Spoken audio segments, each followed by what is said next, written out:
दुनिया में किसी इतिहास में आपने नहीं देखा होगा कि एक सिंहासन दो भाइयों के बीच 14 साल फुटबॉल की तरह घूमता रहा। क्योंकि एक परंपरा है जो अपने भाइयों का सर काट देती है, पिता को जेल भेज देती है एक टुच्चे से राज्य के लिए, और एक परंपरा हमारे राघव की है जिसमें एक भाई कहता है कि पिता ने कह दिया तो ये चला जंगल, और दूसरा भाई कहता है कि नहीं, ये भैया का शासन है, इस पर मैं बैठ नहीं सकता, इस पर भैया की चरण पादुकाएं रखी जाए।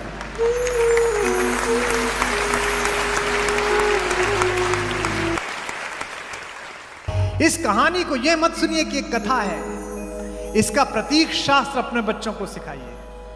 मुझे नोएडा के एक बहुत बड़े बिल्डर हैं, एक दिन उनका फोन आया मेरे पास दूसरी लहर के बाद, कुमार भाई वो जो हमारा सैनिक फार्म में फार्म हाउस है वहां अपने अपने राम कराना है 3 दिन का। 4 वर्षों से सोच रहा था, अब जाके ऐसी स्थिति आई है। तो मुझे लगा बीमार होंगे कुछ घर में परिवार में, मैंने कहा कोई हारी बीमारी नहीं भाई साहब, एक संकट था वो टल गया, अब मैं निश्चिंत हो गया हूं, अब मैं अपने अपने राम सुनूंगा। मैंने कहा क्या? बोले वो बड़े भाई साहब से जो हमारा मुकदमा चल रहा था ना सोनीपत वाली प्रॉपर्टी का, वो मैं जीत गया हूं। भाई से मुकदमा जीतकर भरत और राम के प्रेम की कहानी सुनना चाहते।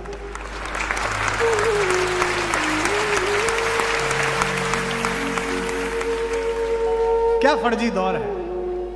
फेसबुक पे 5000 दोस्त हैं और सगे भाई से बोलचाल बंद है। मुझसे लोग पूछते हैं कि आपको क्या मिलता है? जो पैसा आता है वो तो भारत कुलम में चला जाता है, तुमको क्या मिलता है? बताऊं आपको मेरा पारिश्रमिक। जयपुर में अपने अपने राम कर रहा था, पहले दिन भरत और राम के संबंधों पर बोला। प्रश्न मांगता हूं लोगों से कि प्रश्न कुछ हो तो बता दीजिए, मैं जो कोशिश करूंगा जवाब देने का प्रयास करूंगा अपनी छोटी बुद्धि से।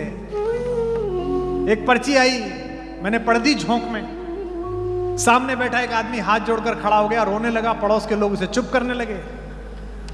उसने कहा साहब 3 दिन के कार्यक्रम के लिए आया था सुनने, पहले दिन आपने भरत और राम की मैत्री के बारे में, प्रेम के बारे में बताया। मेरे भाई साहब हिम्मतनगर रहते हैं गुजरात में, हमारा 30 वर्ष से प्रॉपर्टी का विवाद चल रहा है। मेरे बच्चों ने उनके बच्चे नहीं देखे, मेरी बहुओं ने उनको नहीं देखा। कल सुनकर रात को गया, बड़ी लज्जा आई। अब 2 दिन की कथा और सुनने के बाद परसों के टिकट बुक करा लिए हैं। सारी संपत्ति के कागज लेकर भाई साहब के पास जा रहा हूं, चरणों में डाल दूंगा और कहूंगा भाई साहब आप जो जाने करिए, मुझे मेरे अपराधों के लिए क्षमा करिए। ये पारिश्रम। अगर इन हजारों लोगों में एक व्यक्ति के जीवन में भी इस बात ने प्रवेश किया कि ये कहानी क्या सिखाती है, तो आना सफल है, पारिश्रमिक सफल है, मानदेय सफल है। क्यों चुना विश्वामित्र ने राम को? यह कहानी प्रतीक की है, सिंबल की है। कोई भी बात इसमें ऐसी नहीं है जो कहानी के नाम पे सुना दी गई। विश्वामित्र से कहा 15 साल का मेरा लड़का है, महाराज इसे क्यों ले जा रहे हो? मुझे ले चलो, मेरी सेना ले जाओ। लेकिन विश्वामित्र तो जानते थे किसे ले जाना। विश्वामित्र ने कहा, हे दशरथ, हे रघुवंश के राजा, मैं तुम्हारे इसी बेटे को मांगने के लिए इसलिए आया हूं कि 4 चीजों में से एक भी चीज किसी की जिंदगी में आ जाए तो उसका दिमाग खराब कर देती है, पागल कर देती है। कौन सी चीजें? पहली यौवन, जवानी जवाती है। जमीन में पैर मार के पानी निकालता है आदमी, हमने भी निकाला है, आपने भी निकाला होगा। यही वो दिन है कि छत पे नंगे बदन टहलते थे, यही वो दिन है कि छाती में खांसी बैठ जाती है। जब जवानी आती है तो पागल हो जाता है आदमी। दूसरा धन, जब पैसा आ जाता है तो आदमी पागल हो जाता है। ये बच्चियां बैठी हैं, हमारी बेटियां, ये बहुत ब्रांड के चक्कर में। लंदन जाओ तो पूरी सेल्फ रेजिडेंस ही भरी हुई है, यहां प्राडा है, यहां गुची है। लेकिन जो दुनिया का सबसे बड़ा ब्रांड बना उसने कुछ नहीं पहन रखा था, एक वलकल पहन रखा था, चप्पल तक नहीं थी, वहीं की लकड़ी तोड़कर बनाया हुआ एक धनुष था, जंगल की लकड़ी से बनाए हुए बाण थे, और जिससे लड़ा उसके पास सब कुछ था। तो दूसरी चीज होती है धन। और तीसरी चीज होती है संपत्ति, वही खानदानी रईस। इसका लोभ नहीं छूटता। हमारे एक मित्र हैं, मुझे एक साधु से मिलाने ले गए। बड़ा सम्मान है साधुओं का, जीवन दे देते हैं लोग बाग, सन्यास ले लेते हैं। मेरी तो हिम्मत अभी तक नहीं हो रही।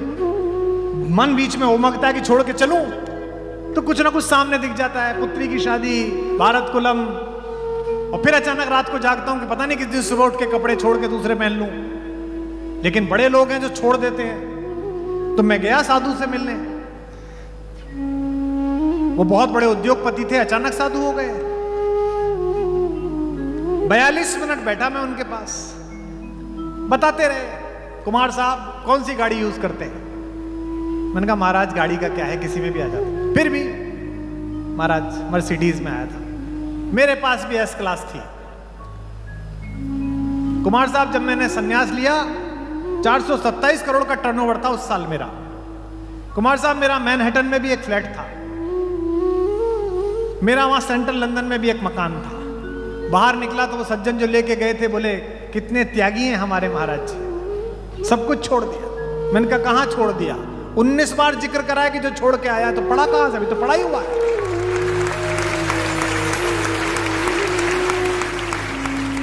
जरा सा काम करते हैं धर्म का, जरा सा दान करते हैं, पहले फेसबुक पे लिखते हैं, देखिए आप। और वो जिसके लिए मैं बैठा हूं,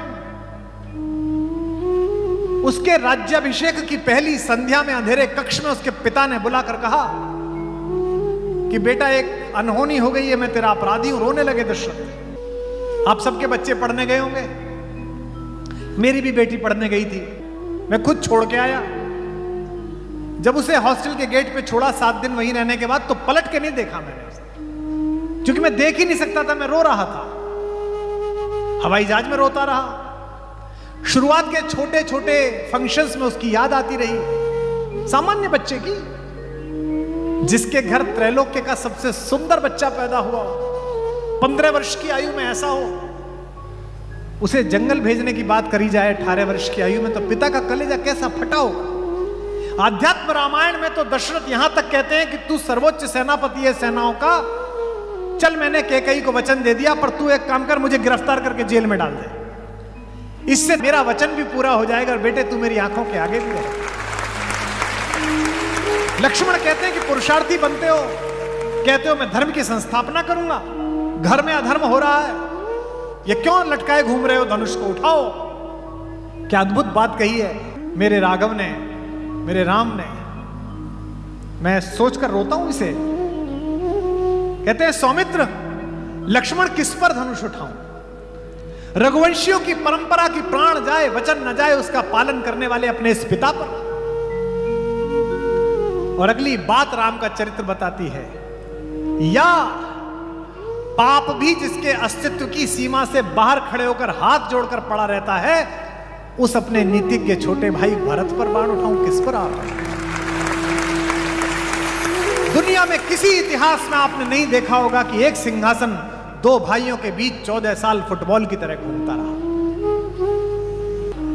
क्योंकि एक परंपरा है जो अपने भाइयों का सर काट देती है, पिता को जेल भेज देती है एक टुच्चे से राज्य के लिए, और एक परंपरा हमारे राघव की है जिसमें एक भाई कहता है कि पिता ने कह दिया तो ये चला जंगल, और दूसरा भाई कहता है कि नहीं, ये भैया का शासन है, इस पर मैं बैठ नहीं सकता, इस पर भैया की चरण पादुकाएं रखी जाए।